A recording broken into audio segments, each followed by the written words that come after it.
Deputy Larissi, I just want to bring you up on a point you made the other night, an analogy you made the other night at the St One's reform hearing meeting.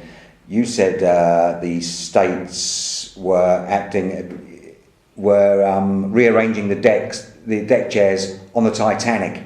What do you mean by that?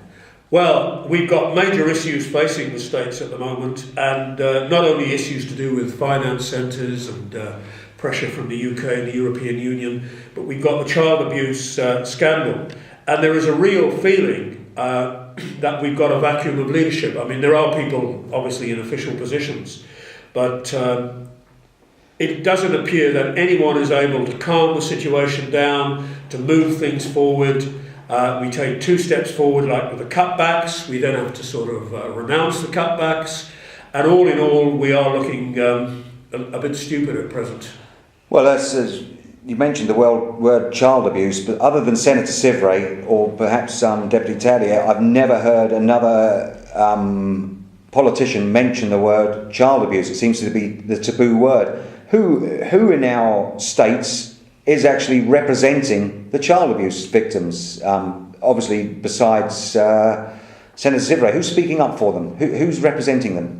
Well, although we got some criticism at the time, there was a scrutiny panel that looked into Williamson and came up with some fairly fundamental recommendations.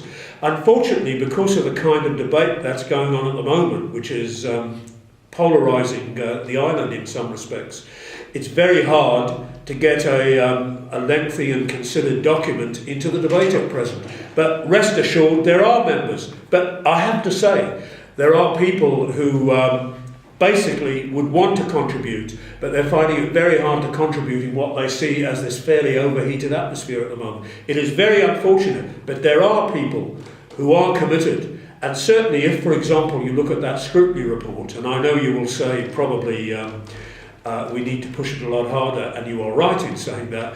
If you look at that, there are some very, very major recommendations about how you should restructure the service, for example. So all is by no means being ignored, but yes, we are quite frankly hesitant about taking part in the current situation. Also, another statement you made the other night was the communications unit. It's my opinion, and I believe my loud opinion, is that the communications unit have made a complete mess of the Lenny Harper, Mick Gradwell situation. What's your take on it? Well, I think you're right. I suppose, to be fair, in a limited sense to them, the issue is, of course, whether they have, at this point, they have control over those 2 individuals, and they don't. But, of course, they do advise the Chief Minister on the whole issue of how to deal with the child abuse scandal. And quite frankly, whether they've been given instructions to put as positive a spin on it as possible, because we have to preserve Jersey's image, if they have indeed been told that, that is a very, very wrong approach, because ultimately the truth, I do believe, actually, believe it or not, even though it's very difficult at the moment, quite frankly, the truth will out, and we've got to be seen to be facing up to the issues. And that means at some point there probably will have to be an apology from the top levels of the states of Jersey.